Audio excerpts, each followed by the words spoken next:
Hi everybody, my name is Caitlin and welcome back to my channel where we discuss all things horror and horror related. And today we're going to be talking about Scream 5, and I'm going to give you a warning right off the bat here. This is going to be a spoiler review. I posted my non-spoiler review a couple days ago, so go check that out if you haven't seen the film yet but want to learn a little bit more about it. If you have seen the film, stick around because we're going to be talking about all things Scream 2022. So in my non-spoiler review, I talked about how I liked this film a lot more than I originally thought I was going to. I do think it's a worthy next entry into this franchise, and I will start off this review by saying I consider myself a pretty casual Scream fan. I don't have quite the amount of love or connection with it that some people do. I have friends and their first introduction to the horror genre was through Scream. That wasn't the case for me. My intro to the horror genre was through films like Halloween, Nightmare on Elm Street, Friday the 13th series. So by the time I saw the Scream films, I was already pretty well versed in the horror genre.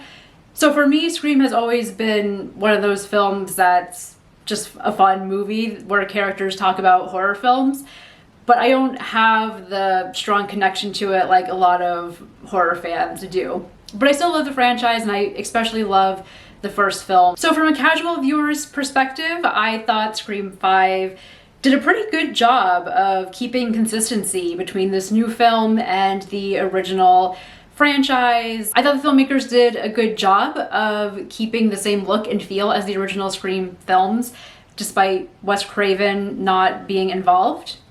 I will say this film felt like it was missing that Wes Craven magic, that Wes Craven touch. I'm not sure how else to describe it, but that's of course to be expected, and I do think the filmmakers did a decent job of recreating what made the original Scream so much fun to watch. So Scream 5 primarily centers around two sisters, Tara and Sam. We're introduced to Tara in the opening scene, and like all Scream films, this one starts off with a phone call with Ghostface calling Tara and of course having a conversation with her and asking her about her favorite scary movies. She tells Ghostface that one of her favorite scary movies is The Babadook, and they have a whole conversation about elevated horror, which is a term I'm going to come back to later on in this review. But she's explaining to him what elevated horror is and the films in the genre, and Ghostface's response is, well, that sounds boring. One thing that impressed me the most about this film is the way it endeared me to the new characters almost immediately, especially with this character of Tara. And I think one reason for that is because before Ghostface reveals to Tara that he's a killer, he's pretending to be her mom's new boyfriend. And so they're just having this casual conversation, and he mentions to her like, oh, your mom talks about how she introduced you to horror films and how you both bonded together watching them. And so for me that hit close to home because that's actually how I got into the horror genre. My mom introduced me to all the classics, the Halloweens, Friday the 13th. It was a tradition in my house. Every Friday we would go down to the local video store and rent VHS tapes and watch them during the weekend. So that's probably why I felt a connection to Tara, and I didn't want to see her die. I actually felt really bad when she was being attacked, and I was happy to see that this film was going to deviate from the original formula of not killing her off in the beginning, but actually having her live and having her stick around for the remainder of the film. And speaking about Tara's attack, I'll take this moment to talk about the gore in the film. A lot of reviewers have been posting about how gory this film is, how bloody it is, and while I do think this is probably one of the more bloodier Scream films, I felt like the kills were pretty tame. I found the kills in this pretty typical for a slasher film. It's Ghostface running around with a knife and stabbing people. There's really nothing more to it. Scream has never been a franchise that's been concerned with creating over-the-top kills. It's always been a franchise that's more interested in the commentary that it's trying to make. So Scream 5 is very much in line with the other films in the franchise as far as gore is concerned. There were a couple of scenes where I was cringing. Again, the opening scene with Tara when Ghostface just stabs his knife through her hand. I was cringing at that one. So after Tara is attacked, she is taken to the hospital, and then in the next scene we are introduced to her sister Sam, and we learn that Sam does not live in Woodsboro. She has an estranged relationship with her sister and her family. She also has her boyfriend Richie, who I immediately suspected as being one of the killers or having some connection to the killing, and I was right, but we'll get to that later. So upon learning about her sister's attack, Sam and Richie head back to Woodsboro, and it's also introduced that Sam has some kind of secret that she hasn't told her sister and that the other characters don't know anything about. Sam meets Tara at the hospital, and then it's through this hospital scene that we actually learn Sam has been dealing with some psychological issues. She hears voices. More specifically, she hears and sees her father, Billy Loomis. It's revealed that Billy Loomis is Sam's biological father. Her mother had an affair with him in high school, and then throughout the years, Sam's mother tried to hide this fact from her. One day, Sam discovered the truth by reading one of her mom's old diaries. And the film does include some cameos from Skeet Ulrich. It was cool to see him back. They actually did a good job with the de-aging process. Sometimes those things can look a little wonky, but he looked pretty good. So reflecting back on the film after I've seen it, the parts with Billy Loomis, I wasn't quite sure how I felt about them. Yes, it was cool to see him back, but those moments definitely feel like fan service. But I did like that they restrained themselves and pulled back and only showed him in a few scenes. One thing that I don't like in a lot of these new reboot sequel films that have been coming out is that they feel like they focus so heavily on the fan service and focusing on the legacy characters and focusing on putting Easter eggs and callbacks to the original film that the narrative falls apart a bit. It feels like they spend so much time on the fan service that they forgot to write a good story. The other thing I wasn't quite sure about with the Billy Loomis cameos is that it feels like they almost give him a bit of a redemption. At the end of the film, when Sam is fighting the killers, she sees her dad's reflection, and his reflection points out a knife to her that she then grabs and uses to stab the killer. I don't know, there was just something about it. It almost felt like they were trying to give a redemption arc to this character. I'm probably misinterpreting that scene, but I would be interested in what you all thought of Billy Loomis's cameo. Did it work for you? Did it not? Also, these opening scenes were introduced to Tara's group of friends, the new Woodsboro teens who are going to be stalked and attacked by Ghostface. Going into the film, I was a bit worried about these new characters. I was afraid they were going to be underwritten, slightly annoying. That's another problem that I have with a lot of these modern reboot sequels, is that it feels like the newer characters are so often underdeveloped compared to the legacy characters. But overall, I liked them just fine. They were fun to hang out with. Could they have been more developed? Yes. I don't feel like the group of teens in this film were as developed as the group of teens from Scream 4. I feel like Scream 4 had a nice balance of legacy characters and new characters, and you were able to spend enough time with the new characters that you got to know them a little bit.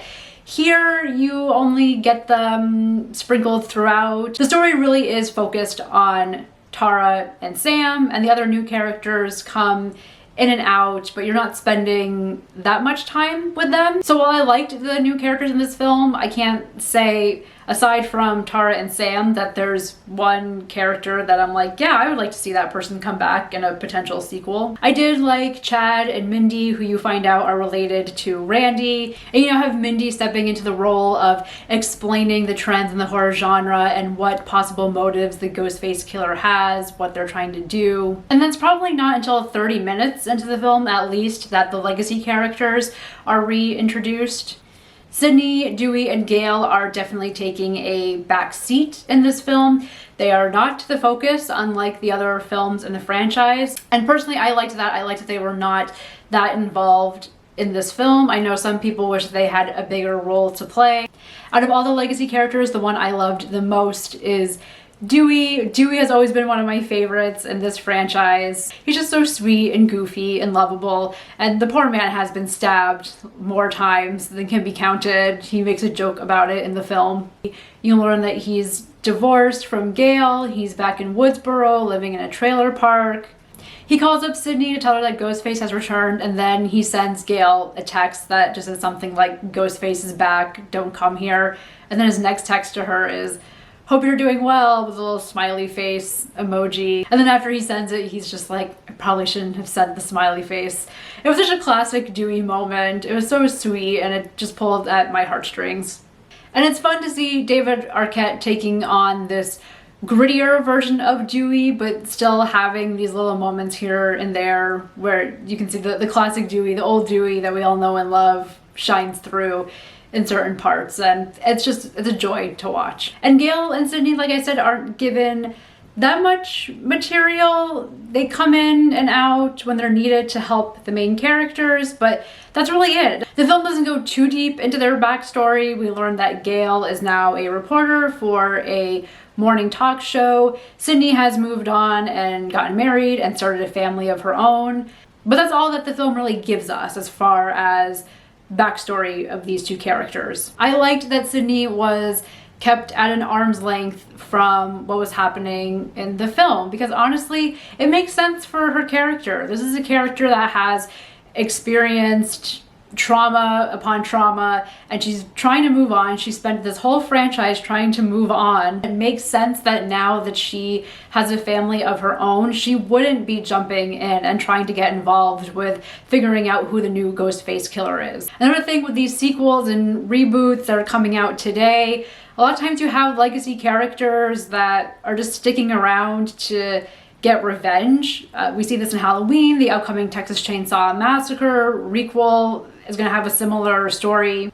And because these films are so focused with bringing the protagonist from the first film back, these characters are never given the chance to move on from their trauma or have a life outside of this one tragic event that happened to them. For these characters, the trauma of the original event is all they have. It's their only character motivation. It's the only thing that they think about, to the point where it almost feels a bit cartoonish and unrealistic. I understand that trauma is a spectrum and people are going to experience it in different ways, and I'm not trying to diminish that at all. But the way these characters are portrayed in some of these recent horror films, it does feel a little over the top and a little hard to believe that you would have a character that's going to stay in the same town for years, or have a character that's going to return to the town where they experienced trauma and spend their entire life just thinking about getting revenge. So I liked that Scream 5 gave Sydney some distance from her trauma, from these new Ghostface killings. The story is not about her. And when she does come back, they give her a good reason, a plausible explanation for why she would come back. Which brings me to the death of Dewey. So when this film was announced, there was much speculation that this would be the film when finally someone from the original trio was going to die. And those predictions were right. We do finally get the death of a legacy character.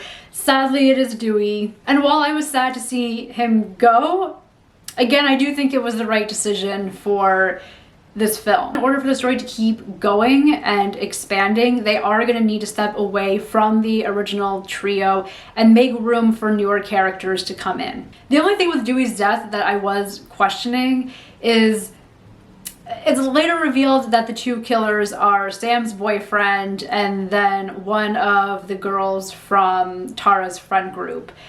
And I'm not sure if I believe either of them would be strong enough to overpower Dewey and kill him. Also, whoever the actor is under the Ghostface costume is way taller than the other two actors. But whatever, it's a Scream film. You gotta forgive these things.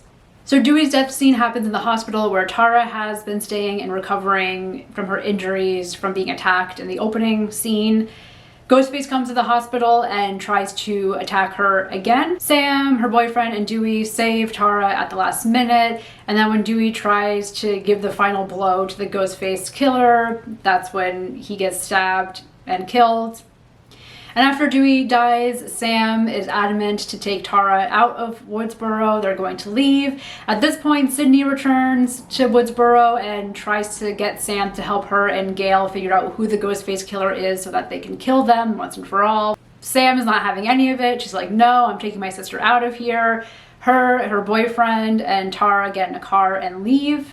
And it's revealed that Sydney actually put a tracker on her car, so Sydney and Gail then follow them to their destination. On their way out of Woodsboro, Tara, who has asthma, can't find her inhaler. She mentions that she keeps a spare inhaler at one of the friends' house, and the house just happens to be on the way out of town. And at this point, I started suspecting that maybe Tara is involved somehow in the killings. And as luck would have it, the friend's house where the spare inhaler is at is also the old house of Stu. It is this scene in the house from the first film where Scream 5 definitely pays a lot of fan service. Certain scenes and shots from the first film are recreated in this sequence. There's one moment where Mindy's on the couch and she's watching the first Stab movie. And the scene that she's watching from Stab is that recreation of Randy on the couch watching Halloween, and you see the Ghostface killer coming behind him. And so she's watching this recreation of her uncle being stalked by Ghostface, and she's yelling at the screen like, come on, Randy, just turn around. And she just has that moment of realization that in that moment she is Randy, and she turns around and of course Ghostface is behind her. I know some people don't like how over the top the third act is and how it does try to recreate these scenes from the original film, but I didn't mind it. I had fun with it. And then we get to the final showdown in the end where the killers are revealed. And if there's one critique I have for Scream 5, it's that I wasn't that surprised by the identity of the killers. It is revealed that Sam's boyfriend Richie is one of the Ghostface killers, and I feel like they make that pretty obvious throughout the film. I guess it makes sense considering his motive of wanting to recreate a proper sequel to the original. So it's fine. Again, just not that interesting. I saw it coming. I know other people saw it coming as well. And then the other killer, Tara's friend, I feel like that was also projected throughout the film. That friend just had a weird vibe with the rest of the group. She felt very possessive of Tara for some reason. So again, they made it very clear that she was going to be one of the killers. So while I didn't find the reveal of Richie as the killer that surprising, I did like the motivation that the filmmakers gave him. And I do like the commentary around fandom and obsessive fan culture. Richie's motivation is that he's an uber fan of the Stab series, and he's pissed off that the sequels do not live up to the greatness of the original and diminish the original. He has a whole speech at the end of the film where he's talking about how the Stab sequels don't have respect for the original film, don't have respect for the fans. And his speech does hit close to home. While sitting in the theater watching it, I was just thinking, yeah, I've definitely said this in response to certain sequels, reboots, requels that have come out in the past few years. I mentioned this in my non-spoiler review, but I do like the way that the film both acknowledges the annoyances that horror fans have at the unoriginality of a lot of properties coming out of Hollywood. And at the same time, the film is critiquing this fan culture and this desire to always return to the films of the past. This desire to constantly want to go back to the past is what is inspiring these Hollywood producers and distributors to want to keep making remakes and reboots and requels. It's touching on the fact that this constant trying to go back to the past and recreate the past ends up diminishing what made the original film so great to begin with. To speak generally about the genre for a few minutes, personally, as a horror fan, I feel like we're on a slippery slope with these constant reboots, sequels, this recent trend of forgetting the past sequels and making new films that are the proper sequel to the original film. And so we are seeing this trend where directors who were fans of an original property are now becoming film directors and wanting to do their own take on the film, which is fine, but again, many of these new takes are so focused on the original material and the original actors. What's gonna happen when the day comes that Jamie Lee Curtis is no longer able or wants to participate in a Halloween movie? Or if Neve Campbell doesn't want to come back for a Scream film? You know, these new films, and I will include Scream 5 in this, are not creating well-written, interesting characters that can carry the franchise on after the legacy characters have either passed on or just simply don't want to do a franchise anymore. And it's like, is this going to get to the point where every few years a new director is going to come out and be like, okay, now I'm going to make the proper sequel to this original property that I loved because I didn't like what the previous directors did with it, so I'm going to do my version of it. At some point, can't we just leave the originals alone? Can't we just accept them and love them for what they are and move on to something else? And this is where we get into the term elevated horror. Scream 5 doesn't touch on elevated horror as much as I would have liked it to, but I do appreciate the little jokes and nods that it makes to elevated horror throughout. I've always had a problem with the term elevated horror. When people use this term, they're mostly referring to contemporary horror films, films such as The Babadook, It Follows, Hereditary, Get Out. The idea is elevated horror are films that incorporate strong social messages into the films. They're films that are more focused on the psychological distress of the characters. They're more focused on the relationships between the characters rather than the blood and the guts. But any horror fan knows that the genre has always touched on social issues. It has always used psychological distress to help enhance the horror. This isn't anything new. Elevated horror films didn't invent this, they didn't create this. They might be going about it a different way, and the styles might be a bit different, but the genre has always incorporated these elements into the films. And while Scream 5 does poke fun at the idea of elevated horror and this perceived notion that elevated horror films are more pretentious than the original films, it did feel like the filmmakers were sending across the message that these films are just as valid as the horror films of the 70s and 80s, and these newer films have an audience, and an audience that loves them. The truth is, young horror fans are growing up on films like The Babadook and It Follows, The Witch, Hereditary. Last year, I taught a horror studies class at the university that I work at, and I asked my students who are in their young teens and early 20s what types of horror films they're watching, and many of them listed the elevated horror films that Scream 5 talks about. And yes, as an older horror fan, there were moments when, to myself, I was thinking, really? You all like that film? But it makes sense. It's what they're growing up with, and their love for these new horror films is no less valid than my love for something like Texas Chainsaw Massacre or Friday the 13th. And I feel like the overall message for Scream 5 is, yes, we can have our original films, they'll always be there for us, but let's also leave room for newer stories, newer filmmakers, the next slew of horror classics. One of my favorite moments in the film is at the end when Sam and Sydney and Gail think that they've defeated the killers, and I believe it's the young girl killer. She comes out of the kitchen running at them again for like one more last jump scare.